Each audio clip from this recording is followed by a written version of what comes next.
Hi friends, welcome to the channel. ఈ వీడియోలో మనం చూడబోతున్న యోగి బాబు, ఊర్వశి అండ్ రమేష్ యాక్ట్ చేసిన good luck Ganesha movie review.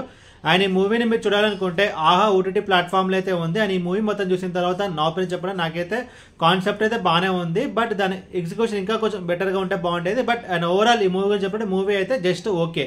And ఇప్పుడు సినిమా స్టోరీ విషయానికి వస్తే లైక్ ఈ మూవీ స్టార్టింగ్లో ఒక స్టోరీ ఉంటుంది. లైక్ అదేంటే లైక్ ఒక దొంగ తను దొంగతనం చేసి పోలీసులు చేసేస్తుండగా తన దొంగతనం చేసింది ఉంటుంది కదా, సో దాన్ని ఒక మట్టిలో పాతిపెట్టి అప్పుడు దాని మీద ఒక రాయి అనేది గుర్తుగా పెడతాడు. బట్ కొన్ని నెలలు అయిపోయిన తర్వాత అక్కడ ఒక గుడి అయితే కట్టేస్తారనమాట. సో అప్పుడు ఒక సిచ్యువేషన్లో యోగి బాబు అండ్ దాని పక్కన ఒక చిన్న పిల్లవాడైతే ఉంటాడు. సో అప్పుడు ఇంకొక వాళ్ళిద్దరైతే మాట్లాడుకుంటారు. అండ్ ఆ తర్వాత ఇంకొక స్టోరీ ఉంటుంది. లైక్ ఆ స్టోరీలో ఆ క్యారెక్టర్ ప్లే చేసింది రమేష్. తను బేసికల్లీ ఒక ఆటో డ్రైవర్. ప్రపంచంలో ఉన్న కష్టాలన్నీ అతని దగ్గరే ఉంటాయి. సో అతని పేరే గణేష్ అనమాట. బట్ బయట రోల్ చేసిన తన పేరు రమేష్. బట్ ఆ మూవీలో తన క్యారెక్టర్ పేరు అంటే గణేష్. సో గణేష్కి ఏమవుతుందంటే తను వినాయకుడిని అయితే పూజిస్తాడు. బట్ సడన్గా తనకైతే వినాయకుడు అయితే కనపడాడు. అందరికీ కనిపిస్తాడు వినాయకుడు, అది ఫోటోలో కానీ గుళ్ళో కానీ బయట కానీ ఎక్కడైనా సరే అందరికీ వినాయకుడు అయితే కనిపిస్తాడు. బట్ ఎక్సెప్ట్ మన హీరో టైటిల్ రోల్ ప్లే చేసిన గణేష్ క్యారెక్టర్కి అయితే కనిపించరు. బట్ ఆ తర్వాత ఇంటర్వ్యూలో ఒక ట్విస్ట్ ఉంటుంది. లైక్ యోగి బాబే దేవుడు అని. ఆ తర్వాత ఏం జరిగింది అనేది మిగతా స్టోరీ.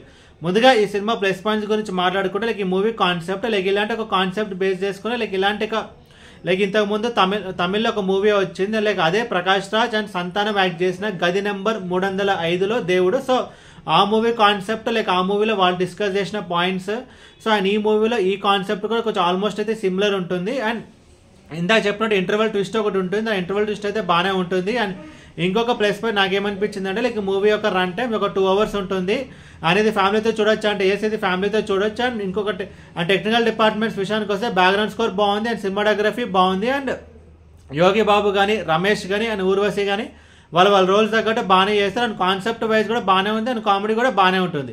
బట్ ఈ మూవీ యొక్క మెయిన్ ప్రాబ్లం ఏంటంటే లైక్ యోగి బాబు డబ్బింగ్. లైక్ ఈ మూవీ మనం చూసుకుంటే కనుక లైక్ ఈ యోగి బాబు స్క్రీన్ ప్రెజెన్స్ తక్కువే, బట్ అయినా సరే ఆ ఇంపాక్ట్ అనేది చాలా పెద్దగా ఉంటుంది. బట్ యోగి బాబుకి చెప్పించిన డబ్బింగ్ అయితే బాగాలేదు. ఇంకా కొంచెం తన సొంత వాయిస్ చూసేస్తుంటే బాగుండేది, లేదంటే కొంచెం ఎవరైనా తన వాయిస్కి ఎవరు సూట్ అవుతారో వాళ్ళతో చెప్పించుంటే బాగుండేది. బట్ యోగి బాబు డబ్బింగ్ ఒక మేజర్ మైనస్ పాయింట్. అండ్ ఇంకొక మైనస్ పాయింట్ నాకేమనిపించింది అంటే లైక్ ఈ మూవీ యొక్క రన్ టైం 2 hours ఉన్నా సరే లైక్ ఇందులో 3 songs అయితే ఉన్నాయి. బట్ అందులో 2 songs ఈజీగా రిమూవ్ చేసేవచ్చు. అండ్ ఫస్ట్ 40 minutes తర్వాత మనకు ఒక ట్విస్ట్ ఉంటుంది. ఆ ట్విస్ట్ తర్వాత కొన్ని సీన్స్ ఉంటాయి కదా, లైక్ 15 to 20 minutes కొన్ని సీన్స్ ఉంటాయి. లైక్ ఆ సీన్స్ అంతా కొంచెం ఈజీగా రిమూవ్ చేసేవచ్చు, బట్ ఎక్కడ ఇంపాక్ట్ అయితే క్రియేట్ చేయలేదు. అండ్ ఇంకొకటి ఏంటంటే లైక్ ప్రీ క్లైమాక్స్లో ఒక రాజస్థాన్ ఎపిసోడ్ అయితే ఉంటుంది. అండ్ ఆ ఎపిసోడ్ అయితే బాగుంది. అండ్ ఓవరాల్ ఈ సినిమా గురించి చెప్పాలంటే మూవీ అయితే లైక్ కాన్సెప్ట్ బాగుంది అండ్ కొన్ని కామెడీ సీన్స్ కూడా బాగానే ఉన్నాయి. అండ్ ఇలాంటి ఒక కైండ్ ఆఫ్ మూవీస్ మన తెలుగులో అయితే కొంచెం తక్కువ వస్తాయి. లైక్ కొంచెం తక్కువ వస్తాయి. ఇంతకుముందు చెప్పాను కదా, లైక్ తమిళనాడులో చూసుకుంటే కనుక లైక్ గది నెంబర్ 305లో దేవుడు అని చెప్పి ఇలాంటి ఒక కాన్సెప్ట్ మూవీస్ అయితే తమిళనాడులో వచ్చాయి అండ్ హిందీలో కూడా వచ్చాయి. బట్ మన తెలుగులో అయితే కొంచెం తక్కువ వచ్చాయి. ఈ కాన్సెప్ట్ కోసం కూడా ఒకసారి అయితే చూడొచ్చు. అండ్ ఈ మూవీకి నేను ఇస్తున్న రేటింగ్ 2.75 out of 5 అనేది ఫ్యామిలీతో చూడొచ్చు అంటే ఇది ఫ్యామిలీతో చూడొచ్చు. ఎలాంటి అడల్ట్ కంటెంట్ అయితే ఈ మూవీలో లేదు. అండ్ ఇందాక చెప్పినట్టు ఈ మూవీకి నేను ఇస్తున్న రేటింగ్ 2.75 out of 5. ఈ వీడియో మీకు నచ్చితే కనుక లైక్ కొట్టి షేర్ చేసి మీ ఫ్రెండ్స్ అందరూ సబ్స్క్రైబ్ చేయించండి. మీకు ఇంకేమైనా వేరే సినిమా రివ్యూస్ కావాలంటే కింద కామెంట్ బాక్స్లో కామెంట్ చేయండి. Thank you.